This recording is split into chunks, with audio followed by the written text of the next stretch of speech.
Hi everyone, मैं हूं सोनू और आप देख रहे हैं Sonu Singh refinery YouTube channel, जहां पर हम ऑयल एंड गैस, रिफाइनरी और पेट्रोकेमिकल से रिलेटेड ढेर सारे टॉपिक्स को डिटेल में डिस्कशन करते हैं। तो आज का हमारा टॉपिक थोड़ा सा डिफरेंट है, या यूं कह लें कि आपका ही पूछा गया सवाल है। आपने कई बार ये पूछा कि भैया ये बताइए कि जब भी हम लोग गल्फ कंट्रीज के लिए अप्लाई करते हैं या फिर गल्फ कंट्रीज जाना चाहते हैं तो इंग्लिश कितना आना चाहिए, या बेसिकली यूं कह ले कि आपका कहने का मतलब है कि इंग्लिश का कितना रोल होता है, क्या इंपॉर्टेंस है आउट ऑफ इंडिया, यानी मोस्टली गल्फ कंट्रीज के अंदर। तो चलिए इस पे थोड़ा सा हम आपको हाईलाइट एक देते हैं कि कितना इंग्लिश आना चाहिए, इंग्लिश आना चाहिए कि नहीं आना चाहिए, या फिर कितना इंग्लिश आपको पता है तो आपका काम चल जाएगा। सो बेसिकली अगर देखा जाए तो इंग्लिश का इंपॉर्टेंस डिपेंड करता है कि आप किस पोजीशन पे जा रहे हैं, क्योंकि अलग अलग पोजीशंस के लिए अलग अलग रोल्स के लिए अलग अलग रिक्वायरमेंट्स है। सपोज जैसे अगर आप परमिट रिसीवर के लिए अगर जा रहे हैं, ठीक है, तो परमिट रिसीवर के लिए अगर आप जा रहे हैं तो वहां पे जब आप परमिट अप्लाई करने के लिए जाएंगे तो आपको पता होना चाहिए कि क्या वर्क है, जो भी प्लांट के अंदर काम है वो क्या काम है वो आपको लिखना पड़ेगा, और जो भी काम है वो आपको ऑपरेटर के सामने ब्रीफ करना पड़ेगा। और ऑपरेटर कोई जरूरी नहीं है कि वो इंडियन हो, क्योंकि गल्फ में मोस्टली आपको अरबिक भी मिलेंगे, फिलिपिनो भी मिलेंगे, हो सकता है इजिप्शियन भी मिल जाएंगे। तो वो लोग हिंदी बिल्कुल ना के बराबर क्या जानते ही नहीं है। उनको या तो उनकी लैंग्वेज में आप बात करो या फिर इंग्लिश में बात करो। तो उनकी लैंग्वेज में तो आप बात करने से रहे, बची कुछ इंग्लिश, तो इंग्लिश आपको उतना जरूर आना चाहिए कि आप उससे कम्युनिकेट कर पाओ। कम्युनिकेट इन द सेंस कि आपको जो आप जॉब के लिए परमिट लेने जा रहे हो, अगर उसने पूछ दिया कि क्या काम है तो एटलीस्ट आप उसको एक्सप्लेन कर पाओ, आप उसको बता पाओ कि आप जो परमिट लेने जा रहे हो उसमें क्या काम है। तो अगर आप परमिट रिसीवर के लिए जा रहे हो तो आपको इंग्लिश लिखना, पढ़ना और बोलना तो आना ही चाहिए, इतना कि सामने वाले को समझ में आ जाए।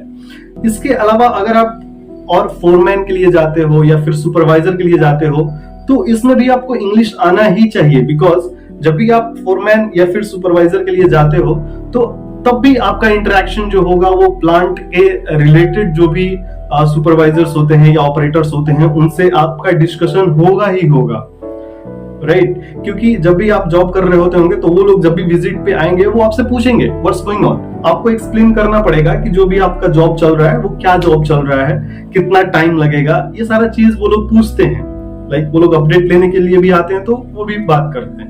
तो एटलीस्ट इतना इंग्लिश आपको आना चाहिए कि सामने वाले को आप एक्सप्लेन कर पाओ कि आप कर क्या रहे हो या फिर आपका प्लान क्या है, राइट। तो देखो, वही मैं शुरू में ही बोला कि ये इंग्लिश का आना आपके पोजीशंस पे डिपेंड करता है कि आप किस पोजीशन पे जा रहे हो। यानी परमिट रिसीवर पे जा रहे हो या फिर फोरमैन या फिर सुपरवाइजर या फिर इंजीनियर, तो इन सारे पोजीशंस के लिए आपको इंग्लिश आना लाजिम है। अगर इंग्लिश नहीं आता है तो बड़ा मुश्किल है सरवाइव करना।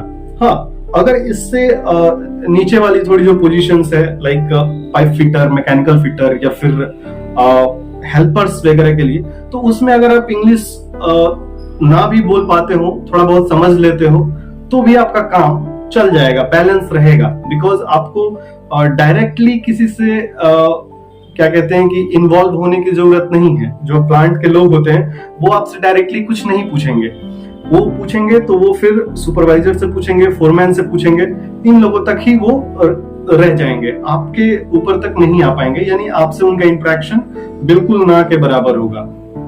तो अगर आप पाइप फिटर के लिए जा रहे हो या फिर मैकेनिकल टेक्नीशियन के लिए जा रहे हो या फिर हेल्पर्स के लिए जा रहे हो, तो ये सारे जो पोजीशंस हैं इस पे आपका काम चल जाएगा बिना इंग्लिश के भी। लेकिन फिर भी आपको इतना तो आना ही चाहिए कि सामने वाला जो बात कर रहा है वो एटलीस्ट आपको समझ में आनी चाहिए।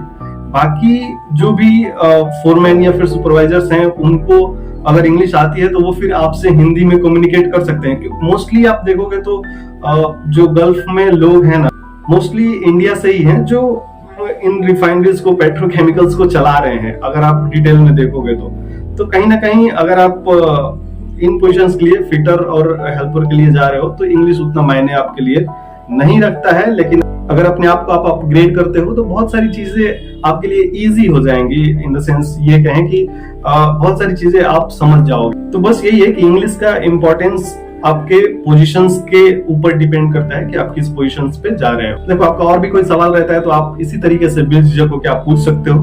मैं कोशिश करूंगा कि आपके हर सवाल का जवाब दे पाऊं। तो चलिए मिलते हैं किसी नए वीडियो में। तब तक के लिए अपना ख्याल रखें, स्वस्थ रहें, सुरक्षित रहें। धन्यवाद।